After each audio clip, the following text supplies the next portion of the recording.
side. He will make a way. For above all we know, for above all we hope, He has done great things. Lifted up, He defeated the grave, raised to life. Our God is able. In His name we overcome. For the Lord our God is able. Lifted up, He defeated the grave, raised to life. Our God is able. In His name we overcome. For the Lord our God is able. Yes, let us embrace this lyrics that God is with us. He will always be on our side. God is with us. God is on our side. He will make a way. For above all we know, for above all we hope, He has done great things. Lifted up, He defeated the grave, raised to life. Our God is able. In His name we overcome. For the Lord our God is able. Lifted up, He defeated the grave, raised to life. Our God is able. In His name we overcome. For the Lord our God is able.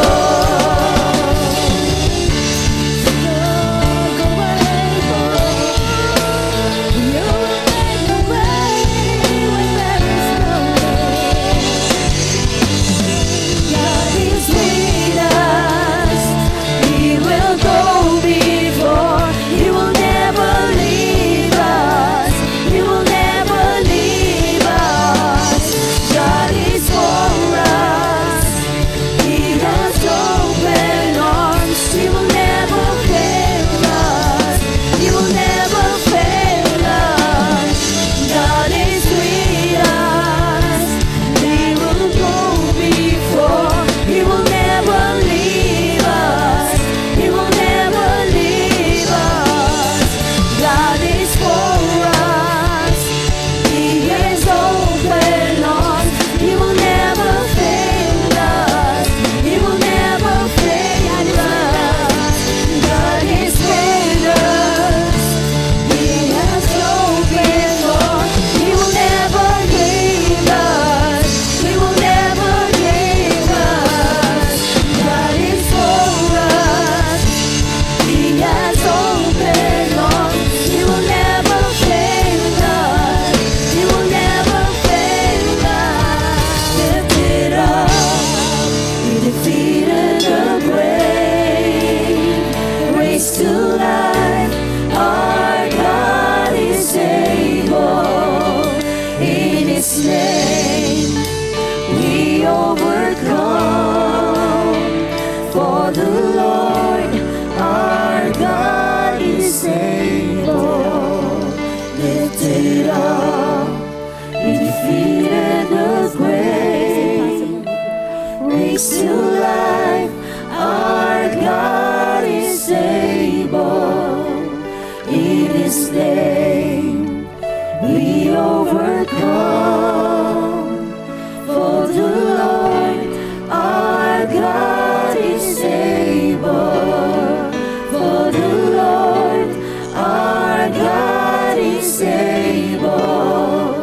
For the Lord our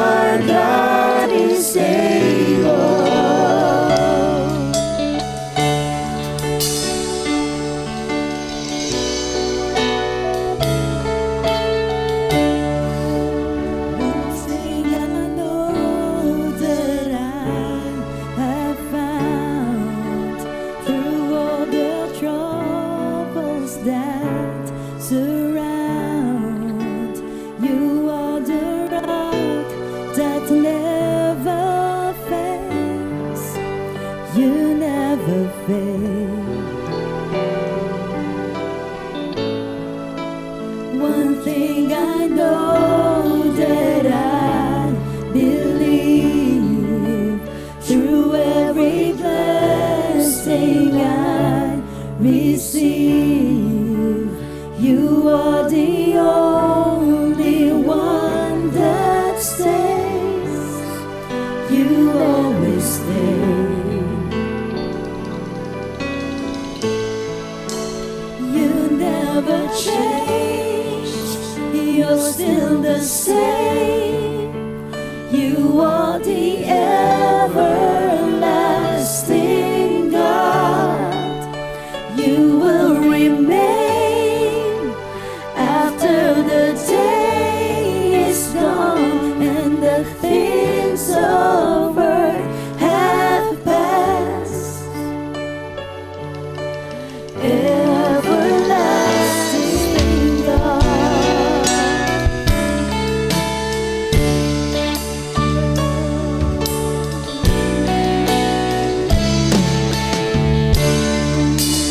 One thing I know that I have found through all the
is a healer. His love is deeper than the sea. His mercy, it is unfailing. His arms are a fortress for the weak. Be still, there is a river that flows from Calvary's tree, a fountain for the thirsty. His grace that washes over me. Let faith arise. Let faith arise. I lift my hands to believe again. You are my refuge. You are my strength. As I pour out my heart, these things I remember. You are faithful, God, forever. I lift my hands to believe again. You are my refuge. You are my strength. As I pour out my heart, these things I remember. You are faithful, God, forever. Let faith arise. Let faith arise. Open my eyes. Open my eyes. Let faith arise. Let faith arise. Open my eyes. Open my eyes. I lift my hands to believe again. You are my refuge. You are my strength. As I pour out my heart, these things I remember. You are faithful, God, forever. I lift my hands to believe again. You are my refuge. Yes, Lord, you are, Lord. As I pour out my heart, these things I remember. You are faithful, God, forever. I lift my hands. Yes, Lord, we lift up our heads, O Lord. You are my refuge. You are my strength. As I pour out my heart, these things I remember. You are faithful, God, forever.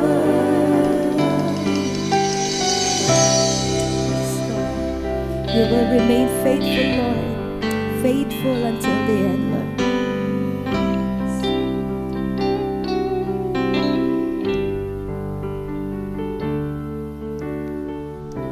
And all my life you have been faithful.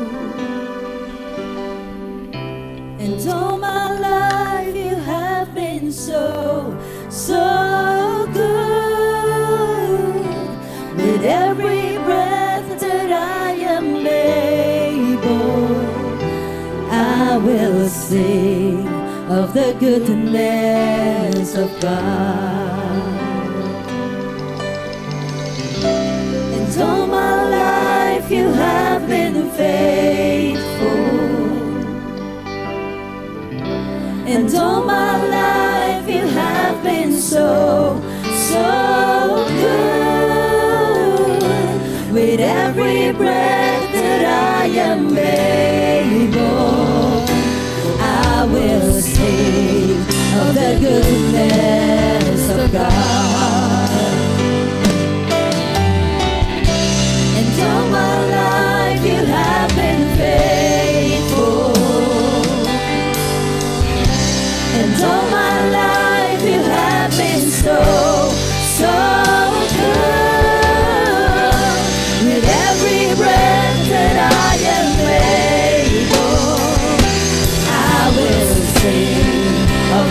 goodness of God.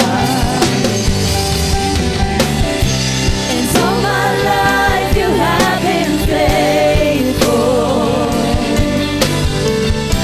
And all my life you have been so, so good.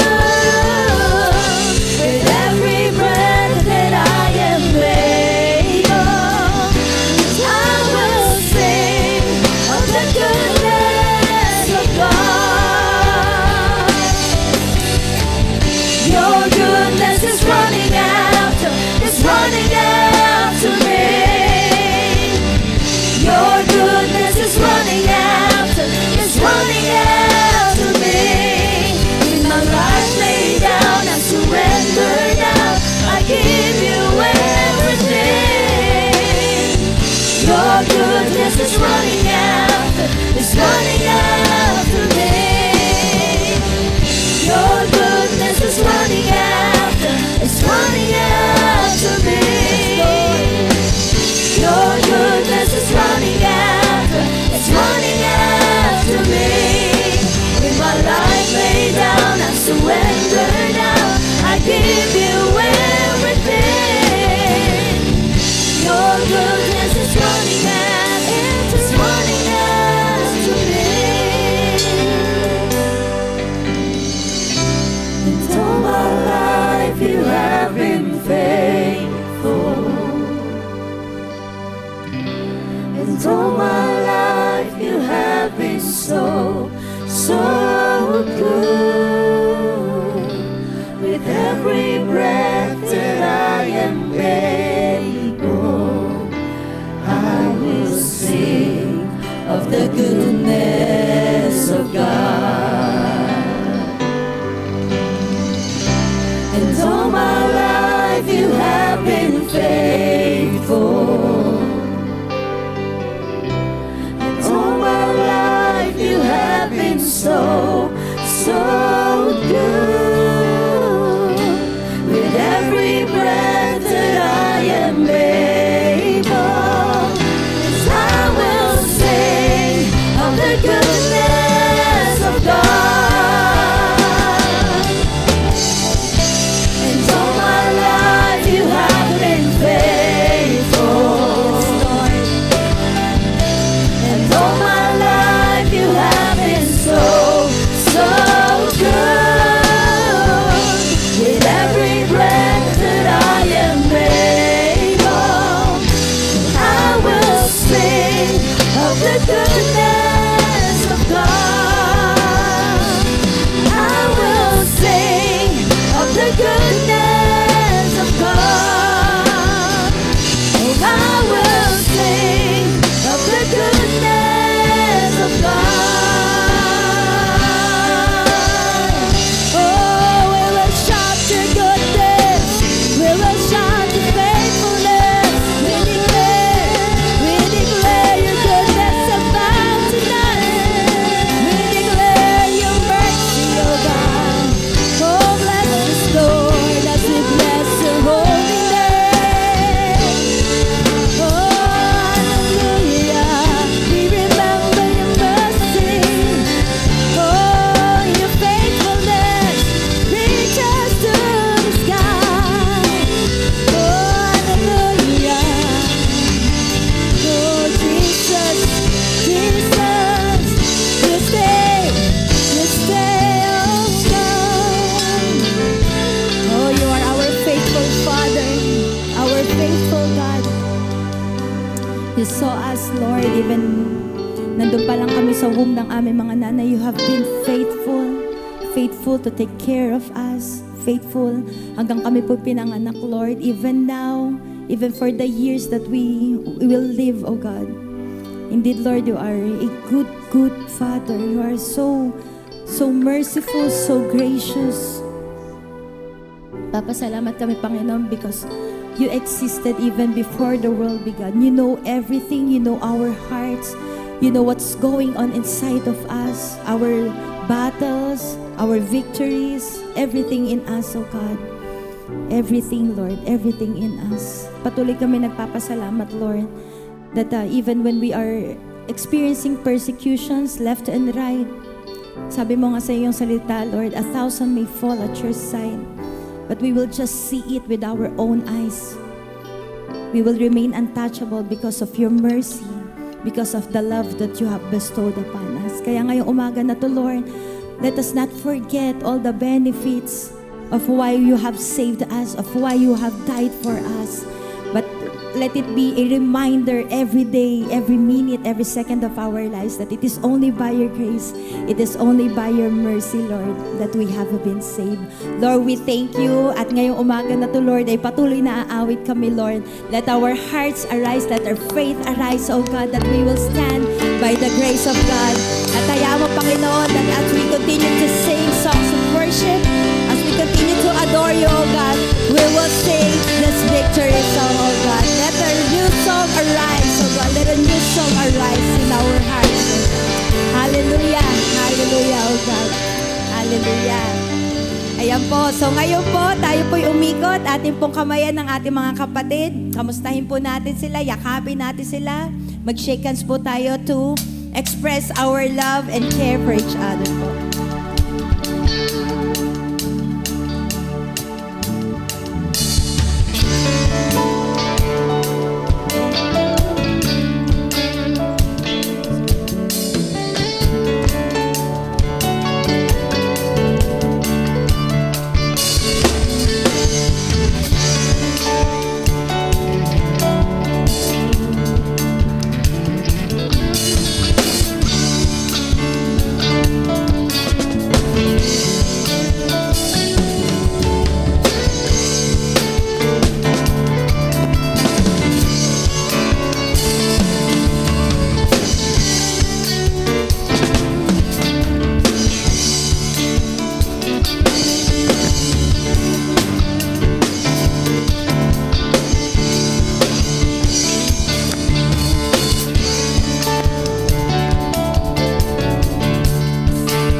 Alay ko sa'yo, walang katulad. Ang kabutihan mo, binigyang kulay. Ang buhay kong ito ay pagsasaya. Magpupuni pagka masasalamat. Ang alay ko sa'yo, walang katulad. Ang kabutihan mo, binigyang kulay. Ang buhay kong ito, ako'y magsasaya. Magpupuni pagka masasalamat. Ang alay ko sa'yo, walang katulad. Ang kabutihan mo, binigyang kulay. Ang buhay kong ito, ako'y magsasaya. Magpupuni pagkat kalungkutan ko'y iyong pinawi. Kagalakan ang ipinalis. At sa puso ko ngayon ay laging may bagong awit ng pagpupuri. Kalungkutan ko'y iyong pinawi. Kagalakan ang ipinalis. At sa puso ko ngayon ay laging may bagong awit ng pagpupuri sa'yo. Masasalamat ang alay ko sa'yo, walang katulad. Ang kabutihan mo, binigyang kulay. Ang buhay kong ito, ako'y magsasaya. Magpupuni pagkat masasalamat. Ang alay ko sa'yo, walang katulad. Ang kabutihan mo, binigyang kulay. Ang buhay kong ito, ako'y magsasaya. Magpupuni pagkat kalungkutan ko iyong pinawi. Kagalakan ang ipinalit. At sa puso ko ngayon ay laging may bagong awit ng pagpupuri. Kalungkutan ko iyong pinawi. Kagalakan ang ipinalit. At sa puso ko ngayon ay laging may bagong awit ng pagpupuri. May bagong awit ng pagpupuri. May bagong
Good morning po!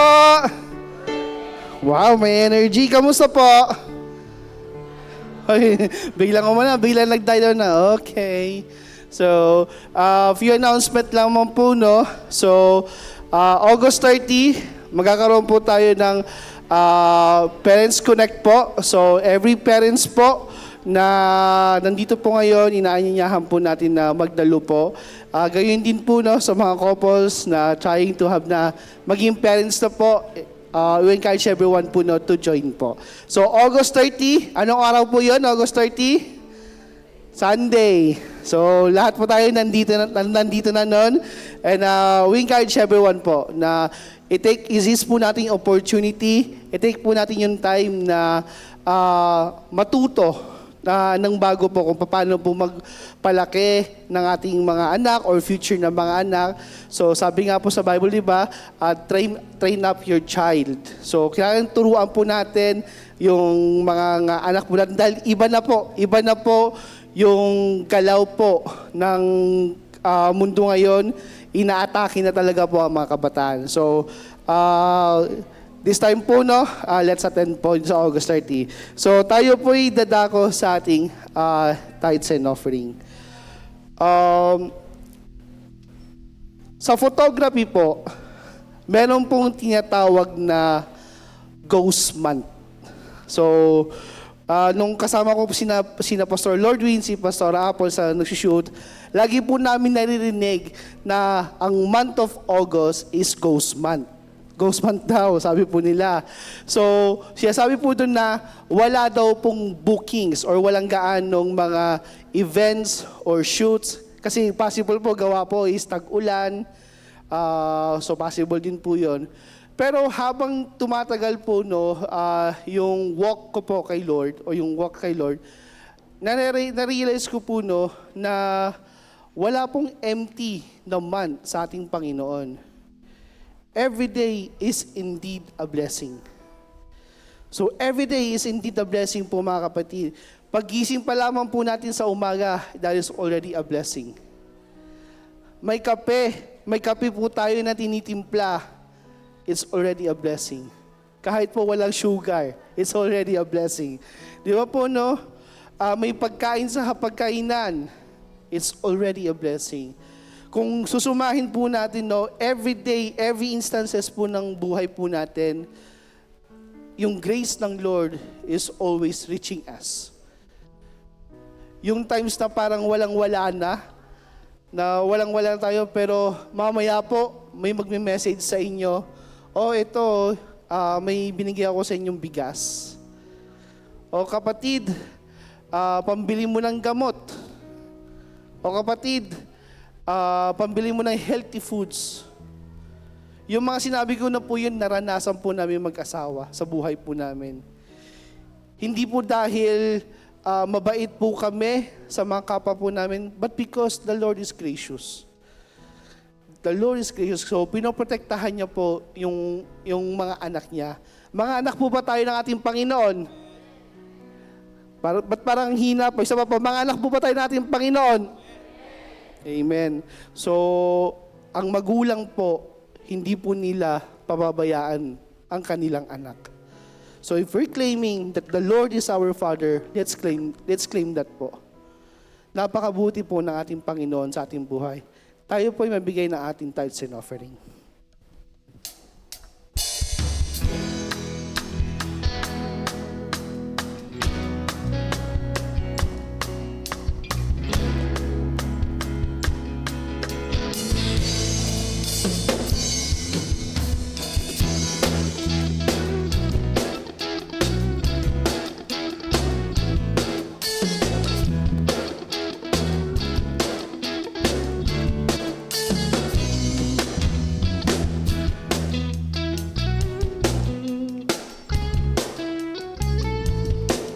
Let's pray po.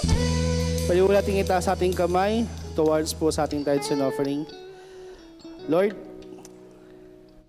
we thank you for this day. We thank you, Lord God, because you're our Father. Ikaw po yung aming Ama na never po kaming pinabayaan. There were times, O Lord God, that we feel like na wala ka po sa buhay po namin. But Lord, You never leave us. Not even a second, O Lord God, that You left us, O Lord God. Lord, we pray, O Lord God, that we will be also a channel of blessings sa ibang tao. And thank You, Lord God, for the opportunity na makapagbigay through our tithes and offering, O Lord God. And Lord, we pray, O Lord God, that yung mga tao po na nakapaligid po sa amin, yung mga tao po nakasurround po sa amin, that they will feel the love of Christ. That they will come to Christ, O Lord God. That they will ask for our Lord Jesus Christ to be their Savior, Lord God. Lord, we thank You, Lord God, and we pray, O Lord God, as we listen to Your word, Panginoon, Lord God, may we have, O Lord God, a heart that ready to listen and a life that is ready to be surrendered. Lord, we thank You, O Lord God. We honor You in Jesus' mighty name. Amen and amen and amen. Thank you, Chad. Magandang umaga po sa ating lahat. Good morning. Thank You, Lord, for this wonderful day, and tayo po'y naka-attend. No? What a day to spend time listening and worshiping the Lord. Pwede naman pong hindi. Pwede naman pong manatili sa bahay or mamasyal, pero we chose to be here. And I believe that it is a sacrificial part sa atin, and God would honor that kasi binigyan niya po tayo ng free will, free choice, and we choose to be in the sanctuary of the Lord to worship Him. Ano? So, I hope everybody is okay naman po yung mga nabaha po nating mga kapatiran. I hope naka-recover na po. And may the Lord give them strength as they recover from that sin. Pero praise God, ano po, dahil dito po sa Marikina hindi na po gaano binabaha, hindi po katulad dati. Nasa 17, 17, medyo nagaano na po tayo, medyo nararatel, kailangan na mag-akyat ng mga gamit, but nakita po natin yung improvement. And thank the Lord for the wisdom na binigay po sa ating mga government officials. Ano pa? But we need to pray more kasi marami pa po tayo mga kapatid, marami pa po tayo mga kababayan ang patuloy na naapektuhan because of the corruption na meron po sa ating government before. And let's pray for revival na mag-start po sa ating mga Kristiyano. Amen po ba doon? Amen. And I would like to welcome po, meron po ba ditong first timer, second timer, third timer, and I hope na you find yourself growing in the Lord each time we attend the service. Okay? So, I would like to start this message po by telling a story of a man. No, a man who was called by the Lord. Siya po ay isa pong kilala po sa Christian faith and even other religions. They also recognize him as the patriarch of their faith. At ang taong ito po ay, ang pangalan po niya ay si Abraham. And Abraham meron po siyang title na Father of Faith. No? Father of Faith. Because God gave a covenant with Abraham. Nagkaroon po ng, pag sinabi pong covenant, meron po silang usapan. No? Meron po silang kasunduan. And God made a covenant with Abraham. No, ang Panginoong Diyos po natin ay nagkaroon po ng agreement with Abraham that He will bless him so much. Mamaya po makita po natin ano po ang kinalaman ni Abraham sa pananampalataya natin. And makita po natin sa Biblia that God promised so much blessing kay Abraham And that is recorded in the book of Genesis. Ito pong promise na to, mga kapatid, ay gagawin po ng Panginoong great nation, si Abraham. Bibigyan po siya ng land, na kanya pong promised land na tinatawag po natin. And yung isa pa pong blessing na binigay sa kanya is that the families, people all over the world will be blessed through him. So, ibig sabihin po, damay po tayo doon. Dahil makikita po natin, mga kapatid, na si Abraham po ay dinaluyan po ng pagpapala. And through us po, through him, tayo po ay nabibless din ng Panginoon. Now, meron pong again 3 binigay sa kanyang blessing na isi-share ko po sa inyo. Una po yung land. Sabi ng Panginoon sa kanya, alis ka sa place mo, sa lugar mo, and I will give you a land. And that is the promised land. At ngayon po ay makikita po natin sila na tinupad po yun ng Diyos. Yun po ay makikita po natin because nag-exist po ang nation of Israel. Okay? So makita po natin na naging faithful si God kay Abraham because nagkaroon po ng nation of Israel. Pag binasa po natin ng Bible, makikita po natin that Abraham and his descendants conquered a land called Canaan, and that is the modern Israel. So, tapat po ba ang Diyos o hindi kay Abraham? Tapat. Actually, in sometime around 1948 ata, if I'm not mistaken, sila po ay naging nation. Tama ba? 1945 or 1948? I'm not sure po Pero yung mga Israel po kasi during that time ay nawarak po ulit. No? Unang beses po silang nawarak nung sila po ay sinakop ng maraming nations, including po yung mga Babylonians, ng mga Assyrians. Nawasak po sila, and yet binalik po sila ng Lord doon sa lugar nila. And then meron po ulit pagkakataon na sila po ay nawasak ulit. But again, in 1948, if I'm not mistaken, binalik po ulit sila ng Panginoon doon sa kanilang lugar, which is now called the nation of Israel. And makikita po natin yung pagkilos ng Panginoon because God has a covenant kay Abraham na sila po ay meron pong promised land. Pansinin niyo po, ang liit-liit po ng bansang Israel, ang lalaki ng mga countries na gumigera sa kanya, pero nag-i-stand pa rin sila hanggang ngayon. Why? Because it is a covenant promise of the Lord to the people, to His people. Hanggang ngayon po. And until the end of times, ay mananatili po na faithful ang Panginoon sa kanyang covenant. Now, isa pa pong blessing na binigay kay Abraham is magkakaroon daw po siya ng napakaraming offspring. Pag sinabing offspring, mga descendants, di ba? Mga anak yung kanya pong lahi. And ang sabi po niya dito, mga kapatid, ay countless po, hindi po mabibilang, as many as the stars in the heavens or the sands in the seashore. Nasubukan nyo na po bang magbilang ng bituin? Di ba, nung bata tayo, we are trying 1, 2, 3, pero hindi kaya. Tama po. Pati po yung mga sands in the seashore, mga buhangin, konting ganun lang, ang hirap ng So sinabi ng Panginoon, papadamihin ko ang iyong lahi. No? And in Genesis chapter 20-17, sabi niyo doon, I will certainly bless you. I will multiply your descendants beyond number.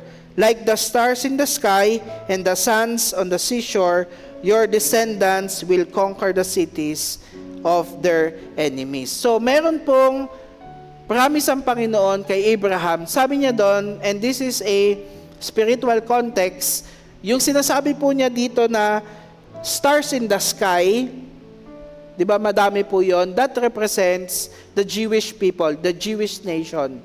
Ang dami na po, hindi na po mabilang ang mga Jewish nations. Ano po?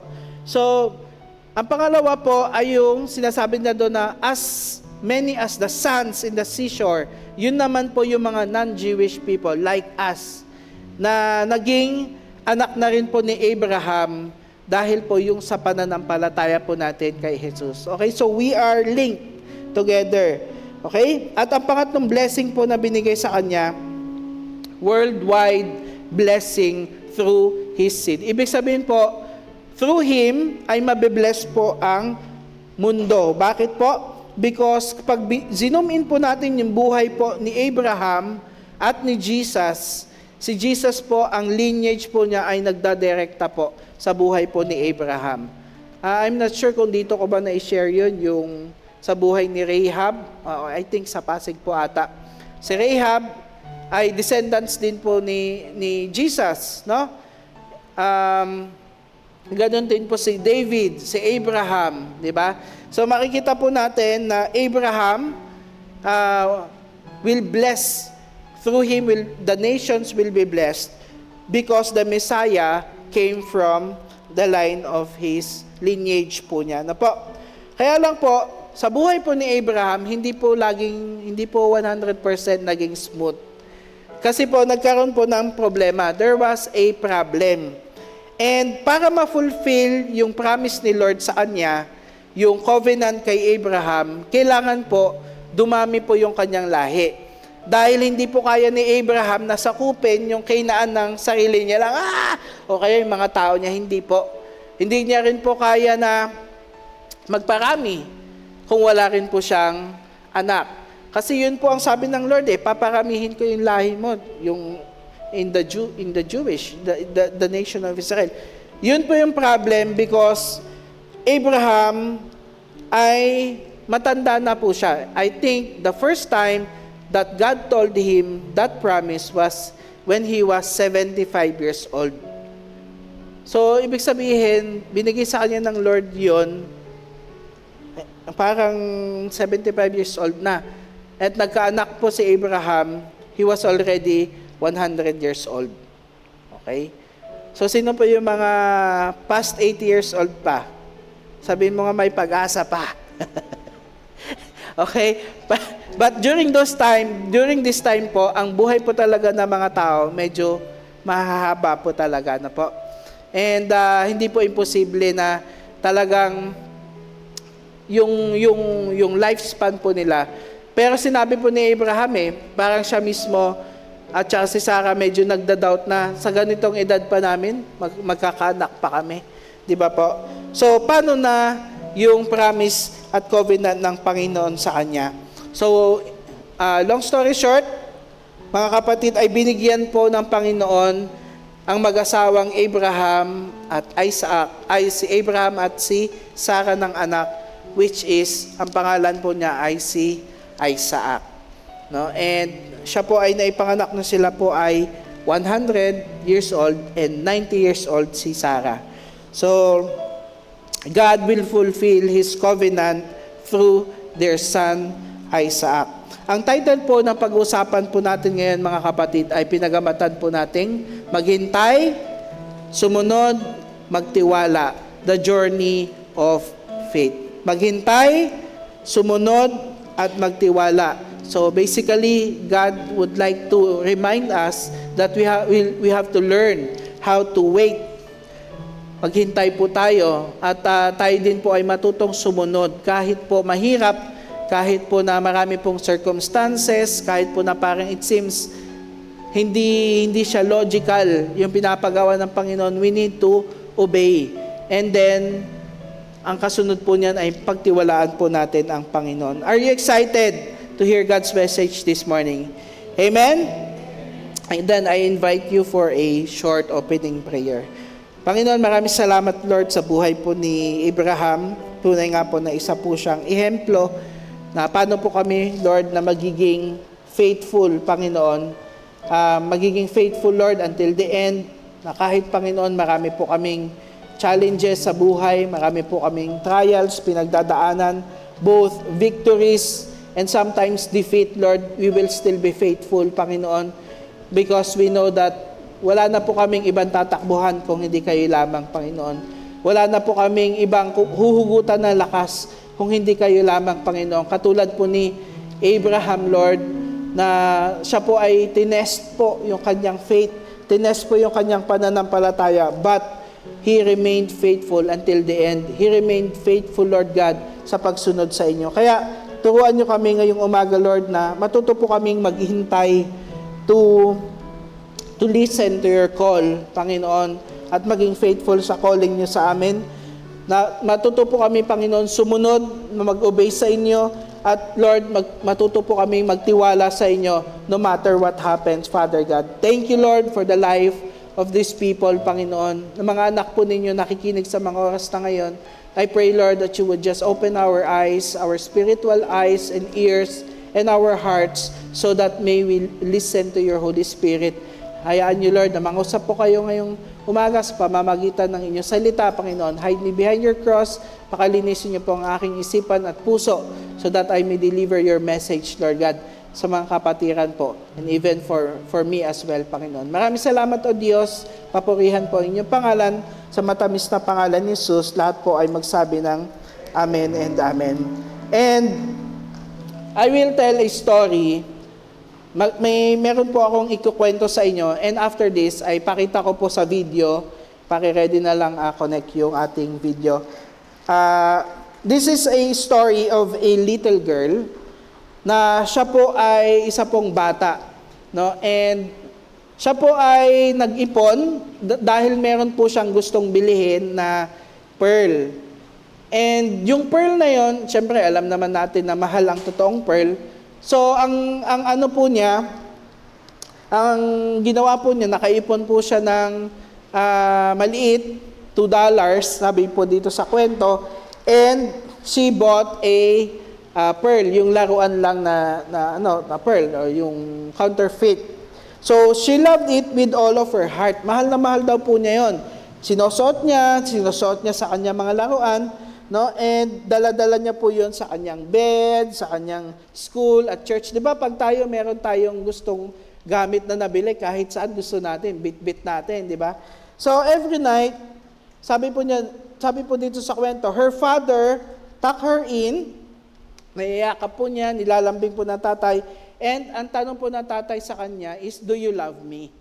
Mahal mo ba ako, anak? Sabi niya, "Of course, I love you, Daddy." Sabi niya ganon. So, sabi ng tatay, if you love me, kasi the father tested his daughter, sabi niya, "If you love me, give me your pearls." Pinag-ipunan niya po iyon. Sabi nung bata, "No, Daddy, not my pearls. You can have all my favorite toys, but not my pearls, Daddy." So, the father kissed her forehead and said, "It's okay, sweetheart." Sabi niya ganon. So a few weeks later, with tears in her eyes, the little girl reached up, took off the necklace, and handed it to her father. Sabi niya, "Here, Daddy, I love you more." So sabi niya ganon, dahil mas mahal kita, ibibigay ko sa iyo yung pearl na binili ko. So, with a smile, sabi nung tatay, the father reached into his pocket and pulled a box containing a string of genuine, luminous pearl. He had been waiting the entire time na nag-aantay siya na ibigay nung anak niya sa kanya yung laruan kasi meron pala siyang iririgalo na totoong perlas. So, he gave it to his daughter and tuwan-tuwa. And nagtry ako mag-generate ng video. Sabi ko, sabi ko kay AI, pagkaroon nga ng visual element. So, papakita ko po yung 30 second or less than na video po nung aking ginawa. Para lang ma-visualize po natin. So, medyo AI po ito ha. Ayan. Ayan. Ayan, AI po yan, ha? Oo, halatang AI.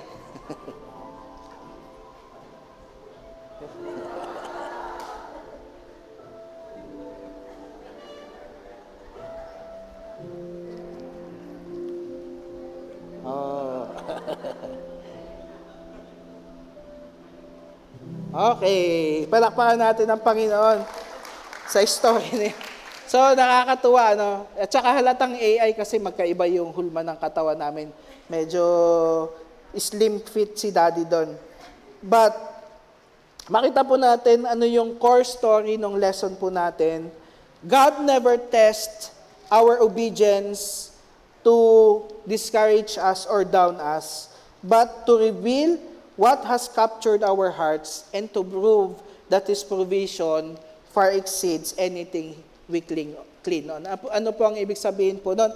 Ang lesson po nun ay hindi po tayo itetest ng Panginoon para tayo po ay ma-down or ma-discourage, pero para makita po kung ano ba talaga yung laman ng ating puso.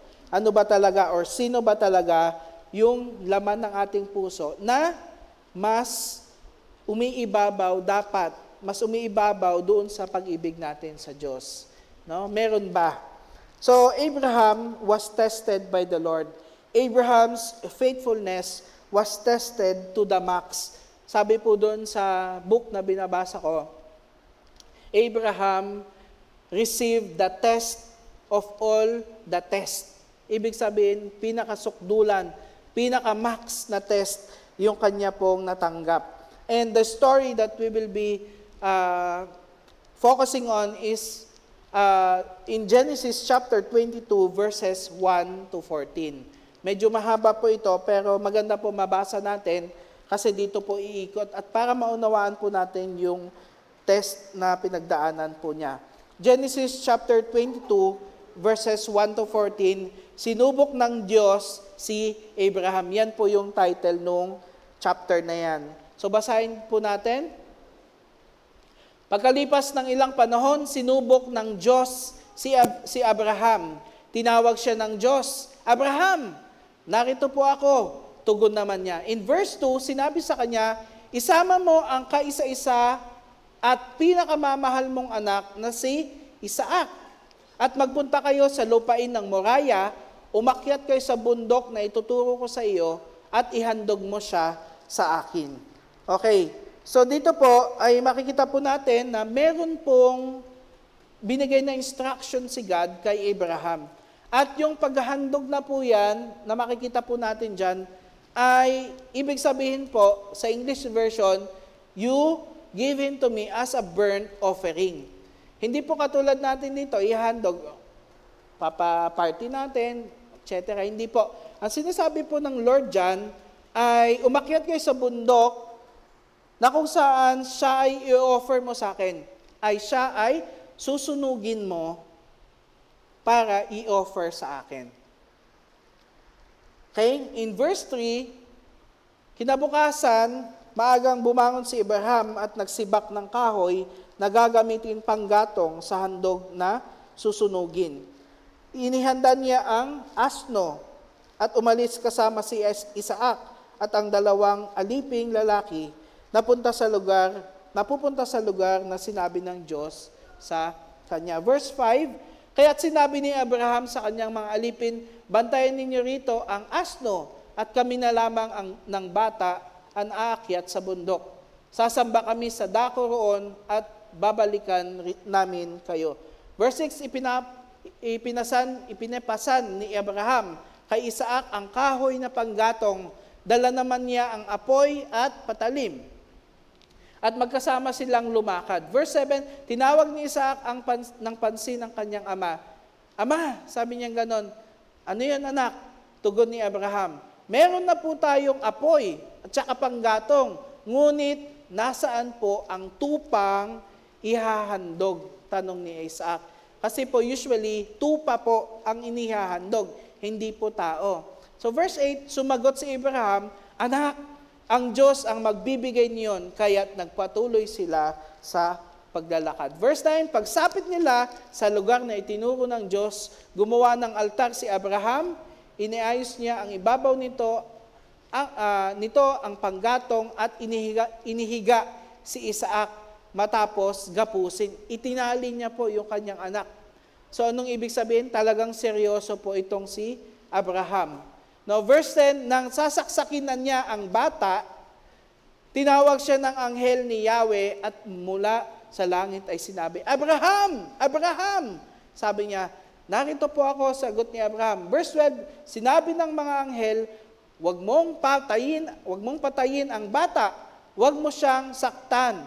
Natitiyak ko ngang handa kang sumunod sa Diyos, sapagkat hindi mo ipinagkait sa Kanya ang kaisa-isa mong anak. Nakakaano pa po tayo sa story. And ito po yung last. Paglingon niya ay may nakita siyang isang lalaking tupa na ang mga sungay ay napasabit sa mga sanga ng kahoy. Ito ang kinuha ni Abraham at inihandog sa halip na ang kanyang anak. Kaya't ang lugar na yun ay tinawag ni Ibrahim na Yahweh, si Yahweh ang nagkakaloob. At nagpahanggang ngayon, sinabi ng mga tao, sa bundok ni Yahweh ay may nakalaan. In English, Yahweh Jireh, Yahweh, or Jehovah Jireh. Ang ibig sabihin po ng Jehovah Jireh sa Bible is that God will provide. So every time tayo na sinasabi natin na, di ba, minsan tayo mismo nagkukulang, pero dinideclare natin, God will provide. May kausap tayo, tapos sabi niya, ito yung pangangailangan ko. Ang sagot natin sa kanya, God will provide. Dito po nanggaling yung pangalan na yun. Jehovah Jireh ang pangalan po. God will provide. Okay? So, first point that I would like to share to us this morning is that we have to recognize God's call. Ano ba yung mga matututunan natin? Kailangan marinig natin ang Diyos sa kanyang pagkatawag at mga task na ibinigay niya sa atin, and also to wait and be patient. No, mag-antay tayo. At makikita natin yan sa verses 1 and 2. Di ba tinawag siya ng Panginoon? And even before that, tinawag na po si Abraham ng Diyos sumunod sa kanya. No? And when God give us a promise, ang 100% doon ay i-fulfill niya po or tutuparin niya po yung kanya pong promise. Sometimes, minsan po, it will take time. No? Hindi naman porket sinabi ng Diyos sa atin or nanalangin tayo, andyan na. Minsan, it will take time.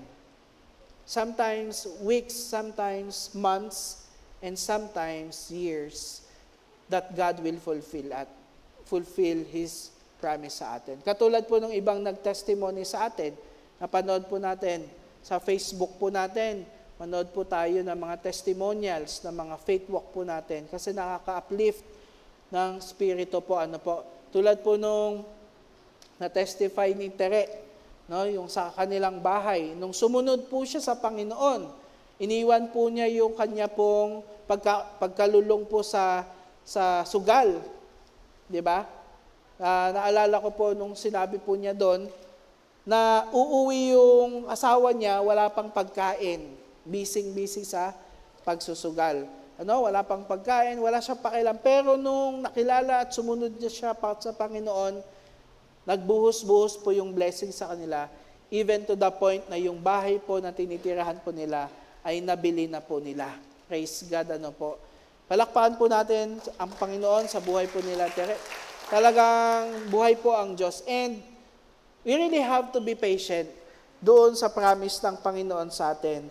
Because sometimes yung timetable ni God, yung timing ng Panginoon, timetable ng Panginoon ay iba po sa timetable natin. Minsan po kasi ang tao minamadali. No? And even in our yearly theme, Blessed Life, in Isaiah chapter 60 verse 22, sabi doon, when the time is right, sa tamang panahon, sa takdang panahon, I the Lord will make it happen. Diba? Sa tamang panahon, darating din tayo. I remember, ilan po sa atin dito yung ganun yung testimony.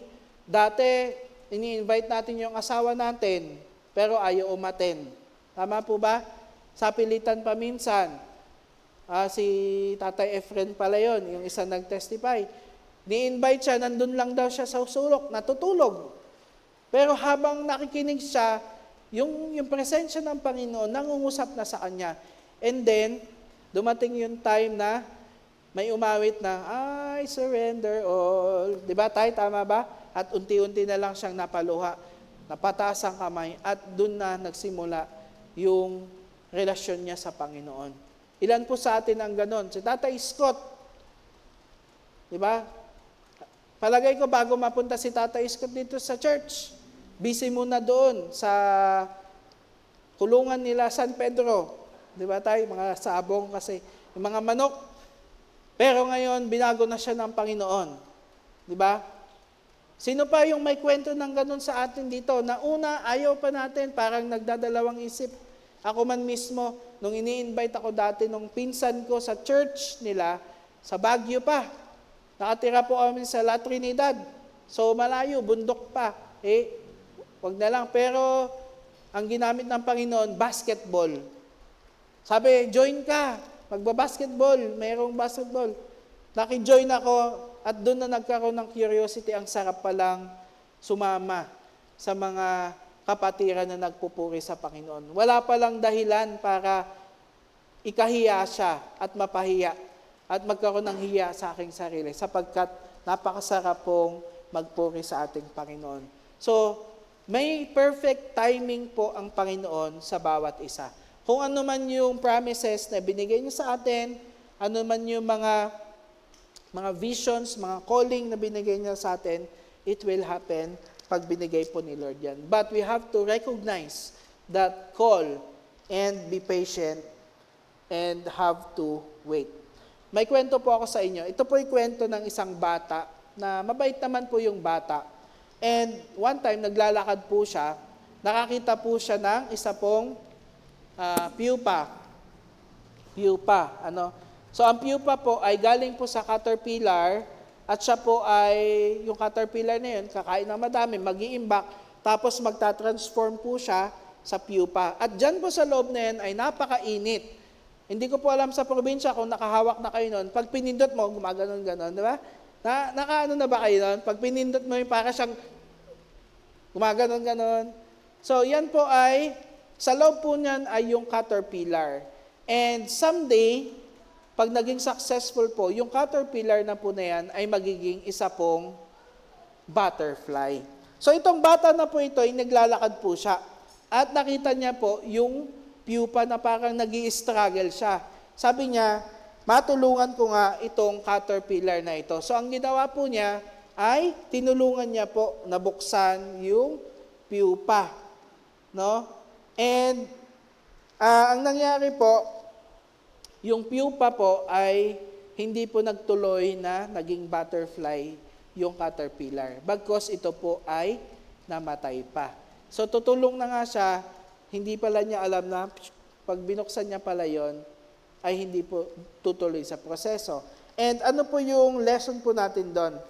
Because the caterpillar must go through the process. Kailangan po na dumaan siya sa proseso bago siya tuluyan maging butterfly. No? Ano po nangyari? Katulad ng bata, binuksan niya na, tinulungan niya, nagmadali, hindi tuloy naging butterfly yung caterpillar. And ganun din po sa ating buhay, the process of metamorphosis, ang tawag po doon metamorphosis, ay kinakailangan po sa ating buhay. Kaya pala minsan, may mga hindi pa na-fulfill na promises ang Panginoon sa atin because we have to go through the process. Diba? Kailangan nating dumaan sa process kasi kapag shinortcut natin yung proseso na yon, malamang sa malamang ay hindi po tayo maging handa, no, doon sa plano ng Diyos para sa atin. So, whatever comes our way, katulad po ng pupa na yan, it's not very easy. Madilim, masikip, mainit, but we have to go through that process. And sometimes, the things that we experience are the process, the trials, the challenges that we are experiencing are the process so that someday, lalabas po tayo sa pupa, no? Trials of life, tayo po ay handa na pong lumipad para pong butterfly. No? Minsan po talaga may ganung moments tayo sa ating mga buhay and we have to embrace those trials and persecutions and challenges of life. Tama po ba? Kasi Hindi po tayo pwedeng maging Mr. DIY or Mrs. DIY. Kung hindi, ang tagal naman ni Lord, ako na nga lang ang gagawa ng diskarte sa aking buhay. No? And this happened sa buhay po ni Abraham and Sarah, kung saan po ay, syempre, medyo matanda na sila. So, ang ginawa po ni Sarah, dahil meron siyang maidservant, sabi niya kay Abraham, ito, asawahin mo, anakan mo. Abraham po ay nagkaroon ng anak kay Hagar. Ang pangalan po ng lalaki ay Ishmael. Pero hindi po yun yung plano ng Diyos sa kanila. No? Sa kanilang buhay. Blines po ng Panginoon si Ishmael, kasi anak pa rin po siya ni Abraham. But the true son, si Isaac po, sa kanya po dadaan talaga yung covenant ng ating Panginoon. Okay? So, ang ginawa po ni Abraham, kumanta siya ng I did it my way. So, diniskartehan niya. Diba? Siya na yung, tagal ni Lord, gawin ko na itong diskartehan ko na to. Although, pero blines pa rin po ng Panginoon yung anak niya na si Ishmael. So, 12 tribes din. So, kaya lang po, truly ang legitimate na papadaanan ng Panginoon is through Isaac. Basahin po natin, Genesis 12, 1-3, The Lord has said to Abraham, Go from your country, your people, and your father's household to the land I will show you. Ito po yung tinawag po siya ng Panginoon. I will make you into a great nation, and I will bless you. I will make your name great, and you will be a blessing. I will bless those who bless you, and whoever curses you, I will curse. And all the people on the earth will be blessed through you. That's why, when we pray for Israel, tayo mismo yung nabibless. Kasi yan po ay descendants ng ating Panginoon. When we bless the nation of Israel, tayo po ay nabibless. Kasi yan po ang promise ng Panginoon sa atin. Sabi niya dan, those who bless you, I will bless those who bless you, and whoever curses you, I will curse. Kaya pag napapadaan sa TV nyo or Facebook ang bansang Israel, utter a prayer, Lord, protektahan niyo po ang inyong mga anak. Protektahan niyo po sila. Because they are the chosen people of God. No? And doon po sa timeline ni Abraham, the first promise, he received that when he was 75 years old, and si Sarah naman po ay 65 years old, nung sila po ay sinabihan ng Panginoon. No, sila po ay nag-antay ng 25 years bago po na-fulfill yung promise na yon. Kasi 75 plus 25, 100 years old po siya, at si Sarah naman po ay 90 years old. No? So, naipanganak po si Isaac, and he was the only child of Abraham and Sarah, na kung saan po, doon po nagpatuloy yung promise ng Panginoon sa kanya. So probably, Abraham already learned his lesson pagdating ng verse 1 and 2, doon sa chapter 22. Kaya he was already 100% ready to obey the Lord God. No? Genesis 22, again, ulitin natin. Sometime later, God tested Abraham's faith. God called, yes, he replied, Here I am, take your son, your only son, yes, Isaac, whom you love so much, and go to the land of Moriah, go and sacrifice him as a burnt offering. One of the mountain which I will show you. So, dito po makikita po natin na meron pong instruction ng Panginoon, and he was willing to obey him 100%, even to the point of sacrificing his own son. And imagine niyo po, alam ni God, sabi niya dyan, take your son, your only son. Hindi pa yon, whom you love so much. Alam ng Diyos na mahal ni Abraham si Isaac. Pero sabi niya, I will test you. Sige, itetest kita. And sometimes in our lives, mga kapatid, masyado tayong pressured sa mga buhay. Masyado tayong pressured, or possible na masyado tayong nagmamadali sa ating buhay. Pero merong promise ang Panginoon sa atin at yan po ay tutuparin niya. And sometimes dadaan po tayo sa times of testings ng ating buhay. Test of faith, yung pananampalataya natin ay susubukin talaga. No? And we will experience that. Kung si Abraham ay sinubok, tayo din ay susubukin po. Yung ating pananampalataya.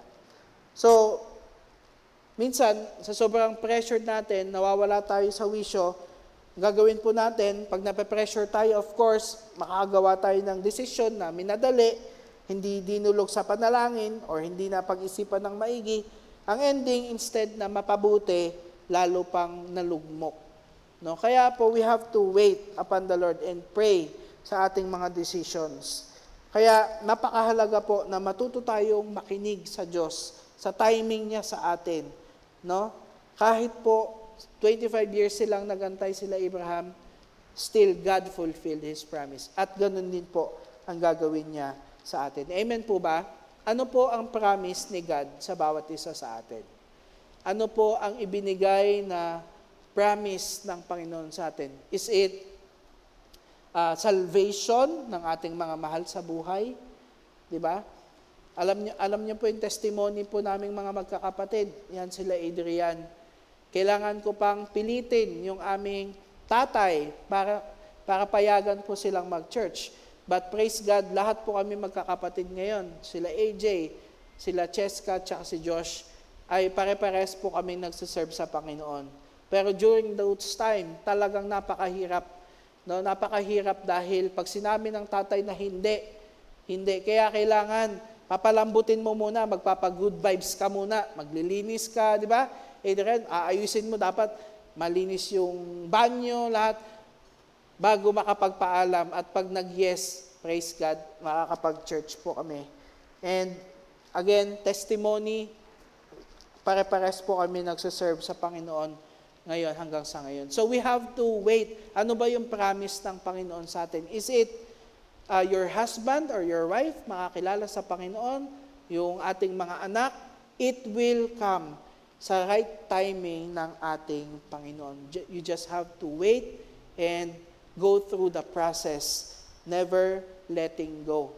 Kaya napakaganda po ng salita ng Panginoon, huwag po tayong basta-bastang susuko, manalangin. Amen po ba doon? So meron ka bang pinagpe-pray ngayon at promise ang Panginoon sa atin? So it will come, mga kapatid. Huwag lang po tayong bibitaw sa promise ng Panginoon. Because Abraham, when he received the instruction, 100% siya po ay nag-obey. And that is our point number 2. Be faithful through obedience. Be faithful through obedience. Mababasa po natin yung story niya in verse 3 to 10. Sumunod po si Abraham, maski na parang illogical yung utos ng Diyos. Parang hindi siya logical. Di ba? Sabi ng Lord, i-bless niya si Abraham. Lord, i-bless niyo ako, di ba? Meron kayong promise sa akin na dadami yung aking lahi at ibinigay niyo si Abraham sa akin, si Isaac sa akin. Pero how come ngayon ay ipinapa-offer niyo siya sa akin? Paano pa mangyayari yung usapan po or promise niyo po sa akin? It seems very illogical. And sometimes we read from the Bible yung mga bagay na parang hindi siya tumutugma doon sa kaisipan ng tao. No? Sabi dito, it is more blessed to give than to receive. Sino ho dito ang mas gusto ang nakakatanggap kaysa nagbibigay? Lord, ayaw sumagot. Di ba pag nakakatanggap tayo, blessed tayo, di ba? Blessed tayo. Pero sabi ng Bible, it is more blessed to give than to receive. So, iba yung logic, iba yung principles ng Bible. No, sabi sa Bible, pag sinampal ka sa kaliwa, ibigay mo yung kanan. Gusto niyo yung demo? Baka, di ba? Pag sinampal ka sa kaliwa, ibigay mo rin yung kanan. So parang illogical naman siya. Di ba? Tapos yung isa pa yung love your enemies. Kaaway mo na nga, mamahalin mo pa rin. Ang hirap, ano?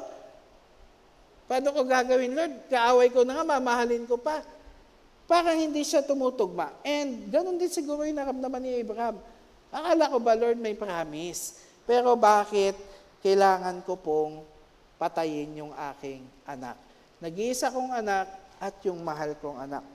But despite of that puzzle, doon sa isip po ni Abraham, he never questioned God. He obeyed God 100%. He willingly obeyed Him. The test was to see what was first in the life of Abraham. Sino ba talaga ang number one dyan sa puso mo?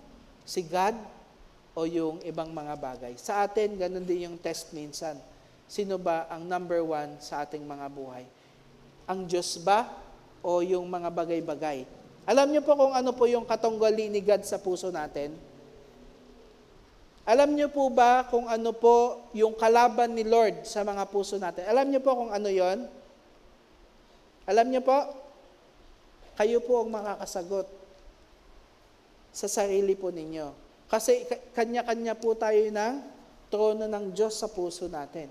Sometimes people, sometimes relationship, sometimes material things, sometimes commitments, sometimes mga bagay. Iba-iba po eh. And yet, God will test our faith so that makita po natin ano ba talaga ang priority po natin. Very quickly, let's read. The next morning, Abraham got up early. He saddled his donkey and took 2 of his servants with him, along with his son Isaac. Then he chopped wood for a fire for burnt offering and set out for the place God has told him about.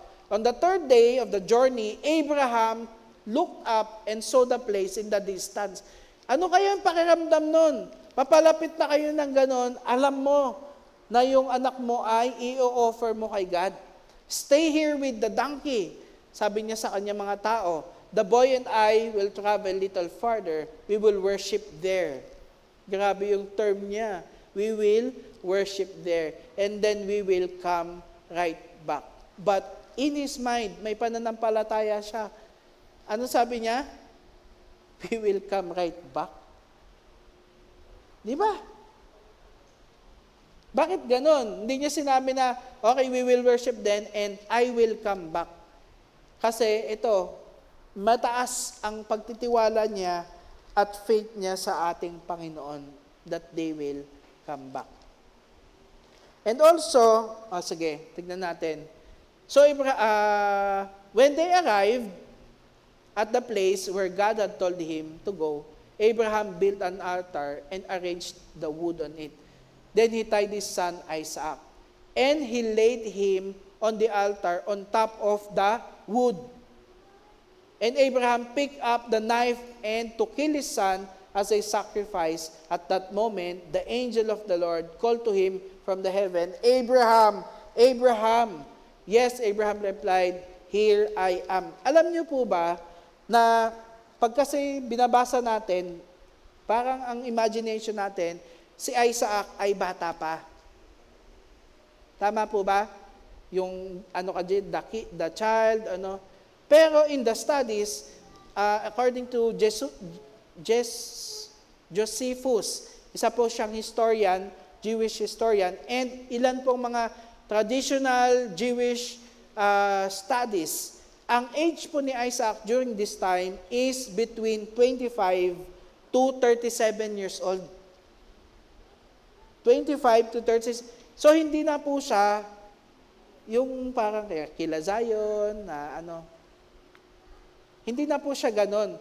Kasi kung mapapansin niyo po, sa kanya po ipinabit-bit yung kahoy. So, ibig sabihin, malaking ano na siya, mama na siya, kumbaga.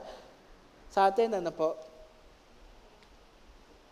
But here we can see in verse 10, verse 9 to 10, itinali.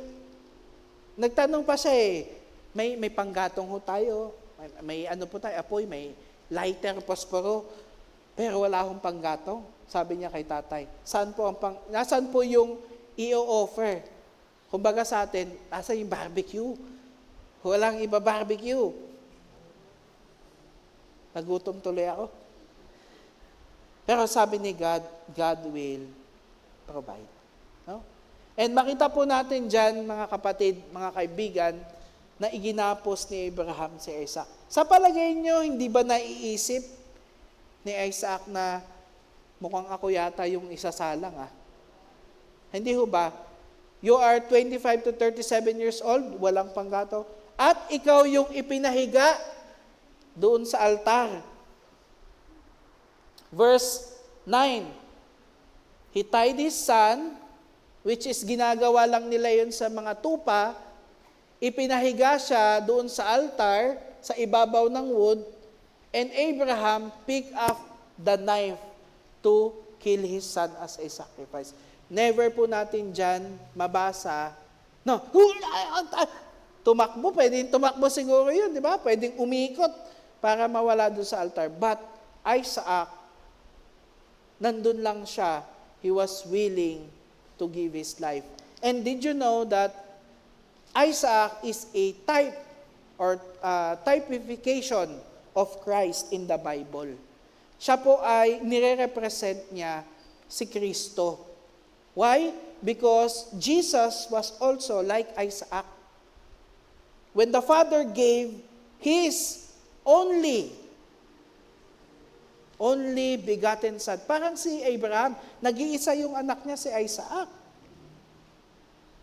And sabi ni God, whom you love, sabi niya kay Abraham, mahal na mahal mo si Isaac, di ba? And sabi ng Panginoon, God the Father, I have my beloved. For God so loved the world that He gave His only, nag-iisa begotten Son.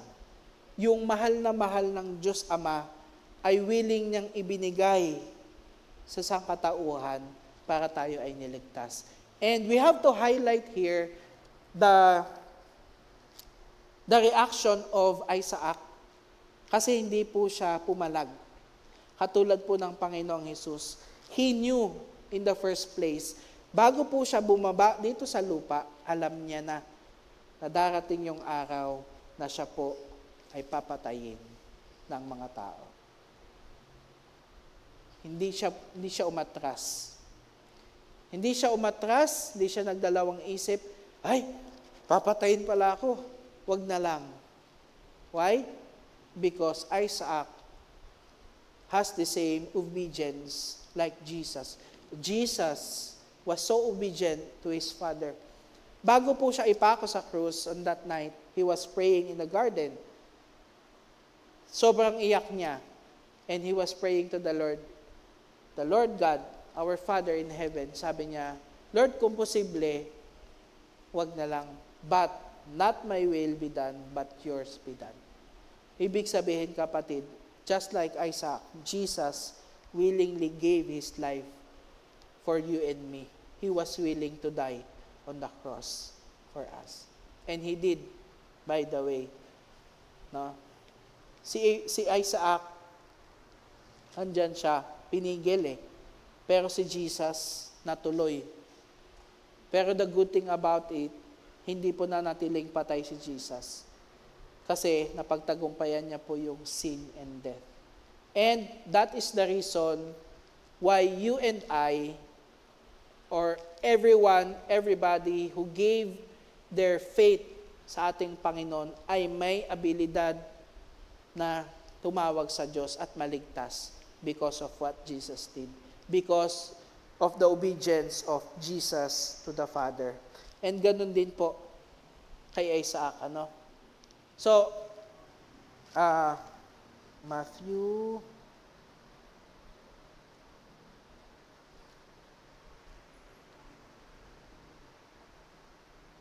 Okay, so ganun na lamang po yung pagtitiwala, mga kapatid, ni Abraham sa Panginoon, to the point that he was so willing to sacrifice his son doon sa altar of offering. At tignan po natin dito, mga Hebreo chapter 11, verse 17 to 19. Isinulat po nung writer nito yung nasa isip ni Abraham. Ito po ang sinabi niya. Ito po yung nasa isip ni Abraham. Sabi niya doon, nung subukin ng Diyos si Abraham, Pananampalataya din ang nag-udyok sa kanya na ialay si Isaac bilang handog sa Diyos. Buong puso niyang inihandog ang kaisa-isa niyang anak, gayong ipinangako sa kanya ng Diyos na kay Isaac magmumula ang magiging lahi niya. Naniniwala siya na kaya ng Diyos na bumuhay ng patay, kaya't sapagkat sa patalinghagang pangungusap na ibalik nga sa kanyang si Isaac mula sa mga patay. So ano pong ibig sabihin yan?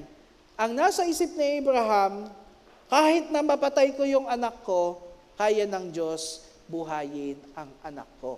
Ganun po ang pananampalataya ni Abraham. He was so faithful, even it will cost the life of his son, whom he loved very, very much. And the Lord knew that he loved Isaac. So ano po yung lesson po natin dito? How do we respond when God say to us, anak, ibigay mo na sa akin yan? Tanong ko po kanina, ano po ba yung hinihingi ng Diyos sa atin na isurrender sa atin? Sometimes, alam natin yon. Kung ano po yung pinaka mamahal natin, yun po yung hihingi ng Diyos sa atin. Ano ba yung hinihingi ng Diyos or ipinapasurrender ng Panginoon sa atin? And pag dumating ba yung time na yon, ibibigay ba natin sa Panginoon at handa tayong sumunod sa Kanya? Naalala niyo po yung kwento ng batang babae doon kanina sa video? Nung una, ayaw niyang ibigay yung perlas. Pero paglipas ng ilang araw, ibinigay niya ito. At ang sabi niya doon sa kanyang tatay, ibinibigay ko po ito sa inyo kasi mas mahal ko po kayo. Ganon din po sa ating mga buhay. May mga bagay na give up ang Panginoon sa atin. Ibinihingi ng Diyos sa atin at gusto niyang ibigay natin sa Kanya. Pero mga kapatid, once na inilet go pala natin, meron palang nakaambang na biyaya ang Diyos para sa atin. It seems very, very illogical and it's hard, believe me or not. Pag merong hiningi ang Diyos sa atin at talagang napamahal na tayo doon sa bagay na yon or sa taong ito or sa kung ano man yan, it's very, very hard. But we have to make a decision and obey the Lord. Hindi, pagtiwalaan natin siya sapagkat hindi naman tayo ipapahamak ng Diyos. Tama po ba? And sometimes, it's a test of our faith. Sino ba talaga ang nangunguna sa buhay po natin? Now, the fact that, kung ano man yon, ito yung isa sa mga guideline. Gusto nyo malaman kung ano yon? Kung ano yung struggle natin na i-let go, yun.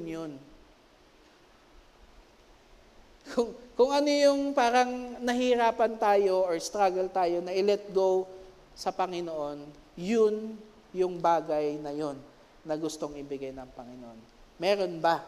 Meron ba tayo? Maaring yan po ay sa isip, maaring yan po ay pag-uugali, bagay, tao, relationship. Kung ano man yan, kayo po ang nakakaalam yan. No? Pag hiningi ng Panginoon, ang tanong, pag hiningi ba ng Diyos yan, willing nating ibigay?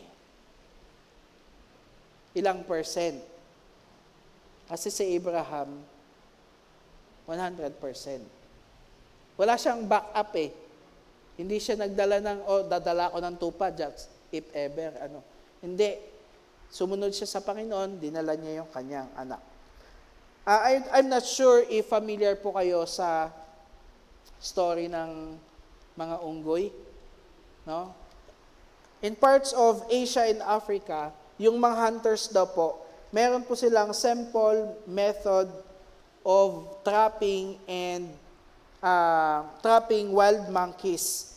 Hindi po sa pamamagitan ng weapons or ng nets. Ang gagawin po nila, kukuha po sila ng jar or bote, at doon po sa bote na yon ay maglalagay po sila ng mga pain. No? And yung mga unggoy po, yung kamay po nila ay sakto lang doon sa bukanan. No? Yan po ay itatali po nila sa puno. At pag yung unggoy po ay nakita yung masarap na pain, ang gagawin po niya ay ipapasok po niya yung kamay at pag sinara mo, yung di ba, pag pinapasok natin, pag gagawin, kaya siya pa. Pero pag ginanon mo, ay mahirap na pong hugutin. So, ang nangyari yan, sa illustration po natin, meron silang nilagay, kahit po, yung mga hunters po ay nakita na yung unggoy at pupuntahan na yung unggoy dahil sa ayaw niya pong i-let go yung nasa loob. Ang kapalit po nun, siya po ay mahuhuli. The simple way para makaligtas or makawala siya, magkaroon siya ng freedom, ay letting go of the things that is inside the jar. Pakawalan niya lang, makakalaya na siya, makakatakbo na. Pero ang mga unggoy po, pag ginawa ka na, dahil sa ayaw nilang i-let go, yun po ay mahuhuli. Pakitignan nga yung katabi mo. Huwag naman yung mukha. Hindi naman tayo, sabihin mo sa katabi mo, i-let go mo na. Ayan.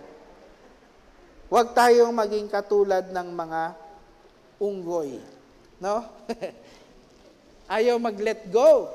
Nandun lang sa jar.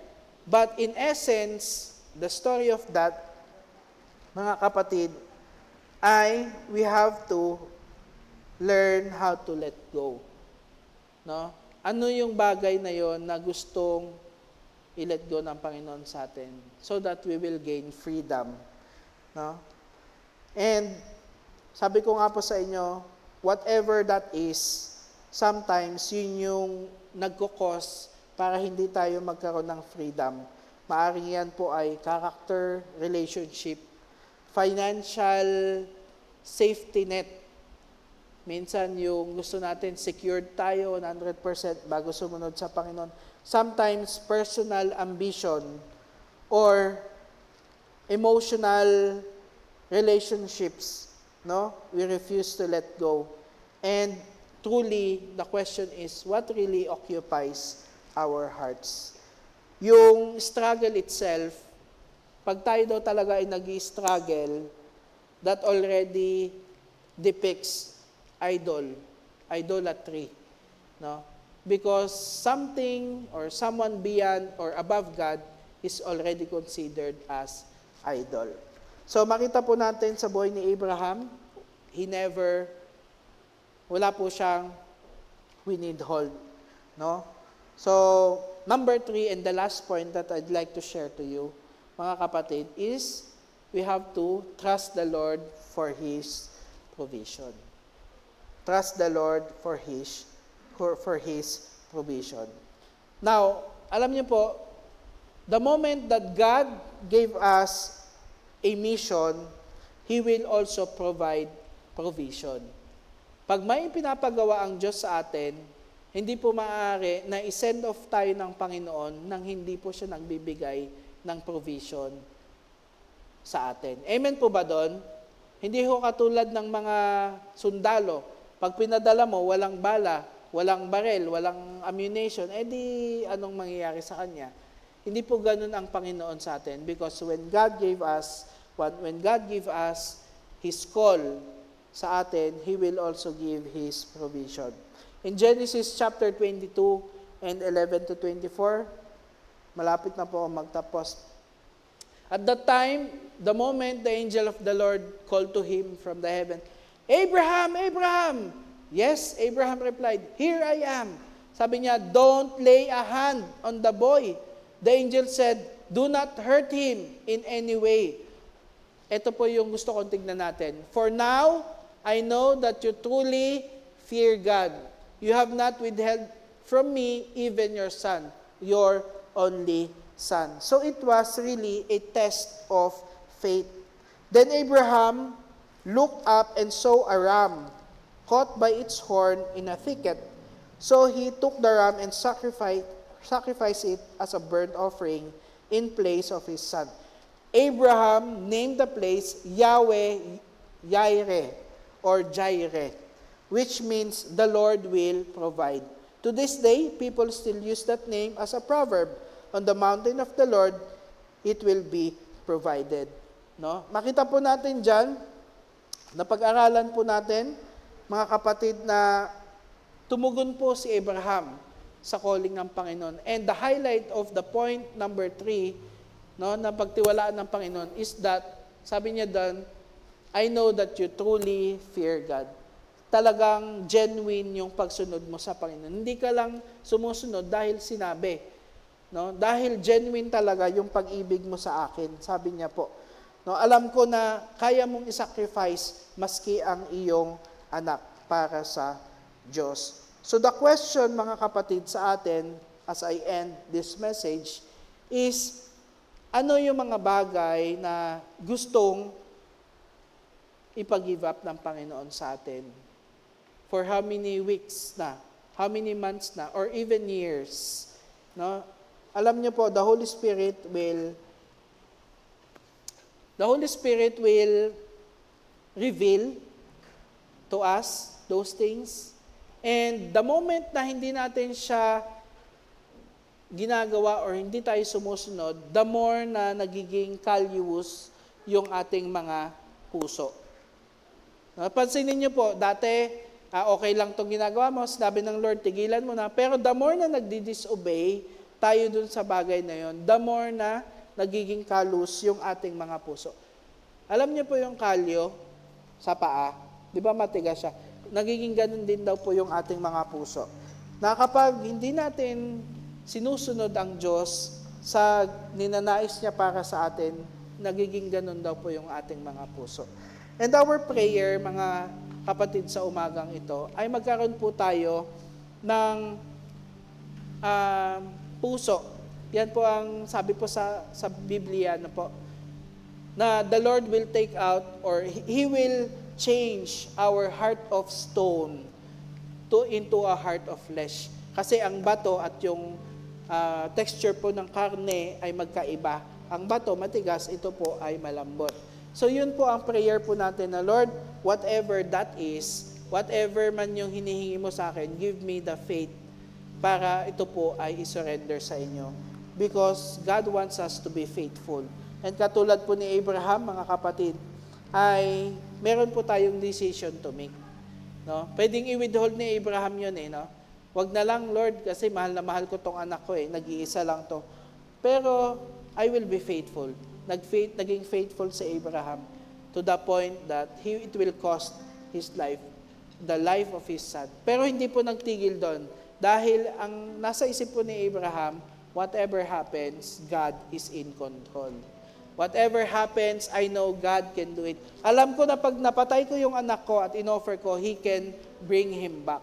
Kaya niyang bumuhay ng patay. Ganun po yung pananampalataya ni Abraham during that time. And for us, sometimes letting go of the things that holds our freedom. Yung parang unggoy, parang i-let go mo para makalaya ka.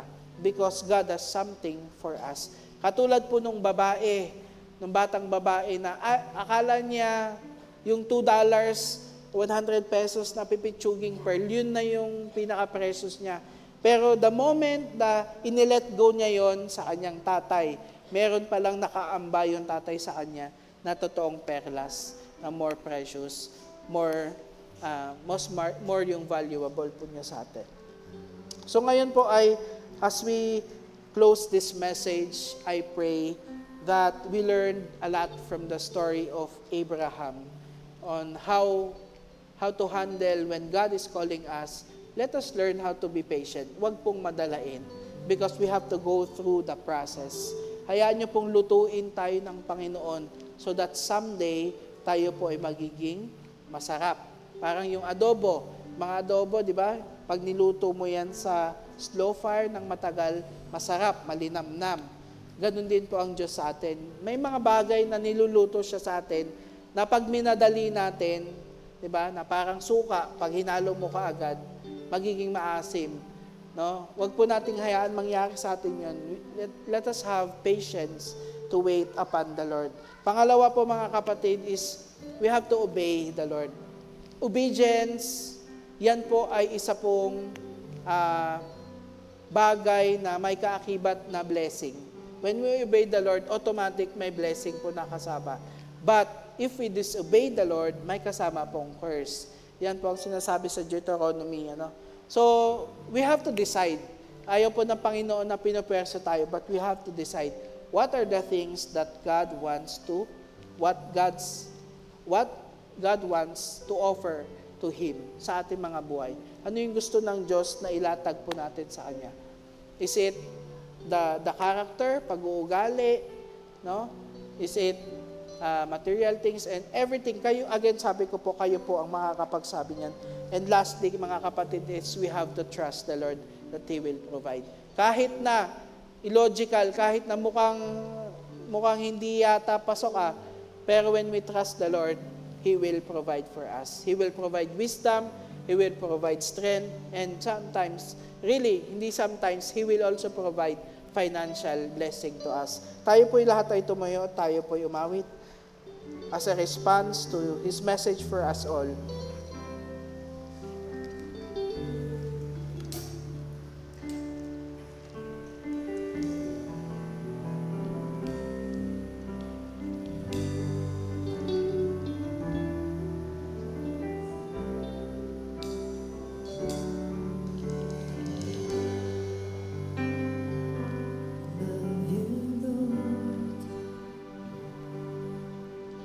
For your mercy never fails me.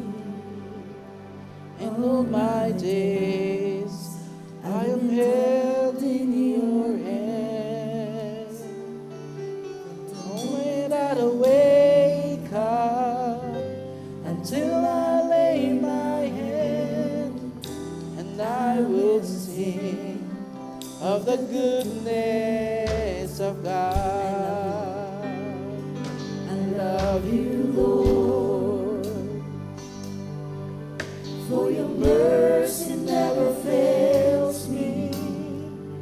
in all my days. I've been held in your hand from the moment that I wake up until I lay my head, and I will sing of the goodness of God. Everybody, let's sing. And all my life you have been faithful. And all my life you have been so, so good. With every breath that I am able, I will sing Of the goodness of God. And all my life you have been faithful. And all my life you have been so, so good. With every breath that I am able, I will sing of the goodness of God. Ika'y naman sa habang buhay. Ika'y mabuti magpakailanman. Hanggat ako'y nabubuhay,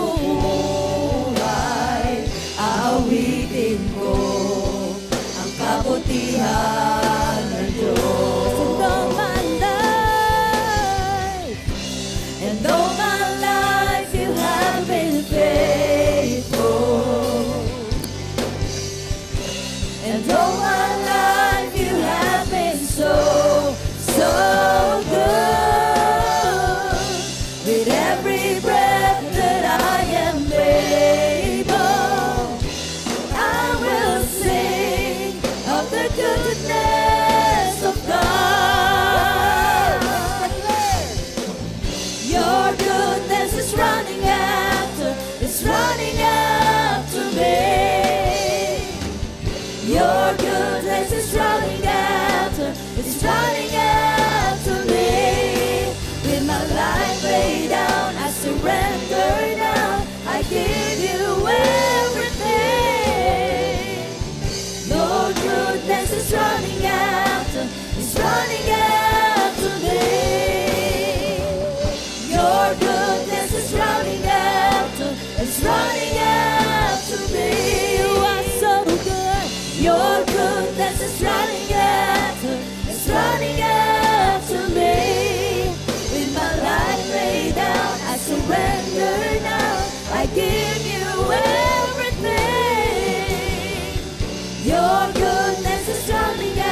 For the last time, let's sing. For the last time po, let's sing.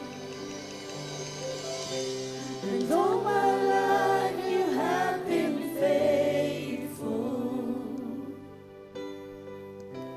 And all my life you have been so, so good. With every breath that I am able, I will sing of the goodness of God. I will sing of the goodness of God. I will sing of the goodness of God. Panginoon, maraming salamat po, Panginoon, sa umagang ito, Lord, that you have reminded us, Lord, that you are so good. You are so good in our lives, Lord, na maski, Panginoon, marami po kaming mga bagay na we need hold sa inyo. Maraming mga beses, Lord, that we have disobeyed you. But your grace is sufficient. Your mercy, Lord God, is always present. Lord, na kami, Panginoon, ay binibigyan niyo pa rin, Lord, ng opportunity to obey you, to respond, Lord God, sa inyong panawagan sa amin. Lord, may you bring conviction sa aming mga puso, conviction, Lord, sa aming mga isipan to do what is right in front of you. At the end of the day, Lord, it's between you and me, Lord. It's between us. It's between the person, Lord God, and you. It's a personal decision, Lord God, to obey you and to follow you, Lord. And hayaan niyo, Lord God, na sa amin pong pagtatapos nitong mensaheng ito, ay selyuhan niyo po ito, Panginoon, ng inyong banal na dugo, so that not a dart of an enemy, not an arrow, Lord God, will struck, Lord God, and drain this message away from us. Hayaan niyo, Lord, na maging faithful po kami, Panginoon, sa hanggang dulo, katulad po ng magiging faithful niyo sa amin, Panginoon. Thank you, Lord God, for the life. Thank you, Lord, for the decision. Thank you, Lord, for the willingness of the Lord Jesus when He died on the cross for us. Yun pa lang, Panginoon, ay sapat na upang ibigay, Panginoon, ang aming buhay sa inyo, upang ipagkatiwala ang aming mga desisyon at aming mga buhay sa inyo, Panginoon. Kaya hayaan niyo, Lord, na ngayong umagang ito, Panginoon, ay matuto at magdesisyon po kami, Panginoon, ibigay sa inyo. Sapagkat katulad nung batang babae, Panginoon, na ibinigay ang perlas sa kanyang ama dahil mas mahal niya ang ama niya, ang kanyang tatay. Ganun din kami, Lord. Ibibigay po namin ang mga bagay na akala namin magpapaligaya sa amin, na akala namin magsasatisfy sa amin. Ipagpapalit po namin ito, Lord, sa pag-ibig po ninyo, sapagkat kayo po ay mas mahal po namin kaysa sa kaanumang mga bagay. Salamat, Panginoon, sa mensaheng ito. Would you bless this message and multiply this in our lives? We love you, Lord, and we thank you. In Jesus' name we pray. Amen and amen. Taas po natin ang ating mga kamay. Lord, lalabas po kami sa lugar na to, Panginoon, na pinagpala. We are blessed, O God, and we pray, Lord, that we will be a light and a salt unto this nation, sa aming mga kanya-kanya mga trabaho, sa aming kanya-kanya mga place. Lord God, ay magiging vessel po kami para makakilala po ang mga tao sa inyo, Panginoon. Thank you, God. Hayaan niyo po, Lord God, na magkaroon po kami ng magandang fellowship, O God, mamaya. And we pray, Lord, sa mga taong hindi po namin nakasama ngayon, at pakaingatan niyo rin po sila, at i-bless niyo rin po sila, Panginoon ko. Maraming salamat po, Panginoon. Kayo po ang itinataas namin sa pangalan ng Ama, ng Anak, at ng Espiritu Santo. Amen and amen. God bless po.